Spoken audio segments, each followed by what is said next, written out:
Hi, ನಾನು ನಿಮ್ಮ doctor ವಂದನಾ, Shreya hospital, Kolar.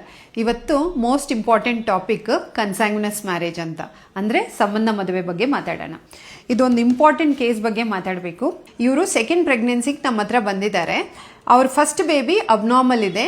ಆ ಬೇಬಿಗೆ ತಲೆ ಚೆನ್ನಾಗಿ ಕೆಲಸ ಮಾಡುತ್ತೆ, ಫೇಸ್ ಚೆನ್ನಾಗಿದೆ, ಬಟ್ ಈ ಭಾಗದಿಂದ ಕೆಳಗಡೆ ಭಾಗ ಎಲ್ಲ ತುಂಬ ವೀಕ್.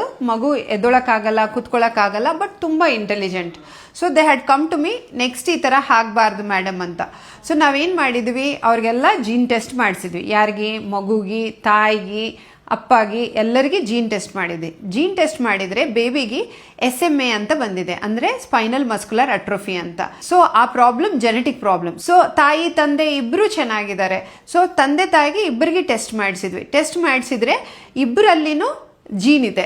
ಇಬ್ಬರು ತುಂಬ ಹೆಲ್ತಿ ಆಗಿದ್ದಾರೆ, ನೋಡೋಕೆ ತುಂಬ ಚೆನ್ನಾಗಿದ್ದಾರೆ. But baby is having the problem because they are acting as A carriers. ಅವ್ರ ಫ್ಯಾಮ್ಲಿನಲ್ಲಿ ಆ ಜೀನ್ ಅವ್ರಿಗೆ, ತಂದೆಗೆ ತಾಯಿಗೆ ಇಬ್ಬರಿಗೆ ಬಂದಿದೆ.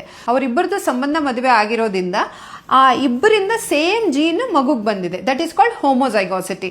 ಸೊ ಇವಾಗ ನಾನು ಹೇಳೋದೇನೆಂದರೆ, ಟ್ರೆಡಿಷನ್ ತುಂಬ ಇಂಪಾರ್ಟೆಂಟ್, ಬಟ್ ಮಗು ಹೆಲ್ತ್ ತುಂಬ ಇಂಪಾರ್ಟೆಂಟ್. ಅದಕ್ಕೆ ನೀವೇನಾದರೂ ಸಂಬಂಧ ಮದುವೆ ಮಾಡ್ಕೋಬೇಕು ಅಂತಂದರೆ ಒಂದ್ಸಲ ನಿಮ್ಮ ಫ್ಯಾಮಿಲಿ ಹಿಸ್ಟ್ರಿ ತೊಗೊಂಡು ಡಾಕ್ಟ್ರ್ ಹತ್ರ ಹೋಗಿ, ಮತ್ತು ಆ ಥರ ಏನಿಲ್ಲ ಅಂತಂದರೆ ಮದುವೆ ಆಗಿಬಿಟ್ಟಿದೆ ಇವಾಗ ಸಂಬಂಧದಲ್ಲಿ ಅಂತಂದರೆ ಮಗು ಮಾಡ್ಕೊಳ್ಳೋಕೆ ಮುಂಚೆ ಒಂದ್ಸಲ ಡಾಕ್ಟ್ರ್ ಹತ್ರ ಹೋಗಿ ಆ ಪ್ರೀ ಜೆನೆಟಿಕ್ ಕೌನ್ಸಿಲಿಂಗ್ ಅಂತ ಮಾಡ್ತಾರೆ, ಅದು ಮಾಡಿಸ್ಕೊಳ್ಳಿ.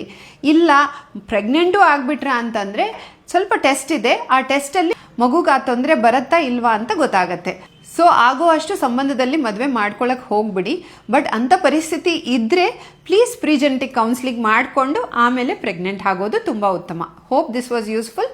ಬಾಯ್.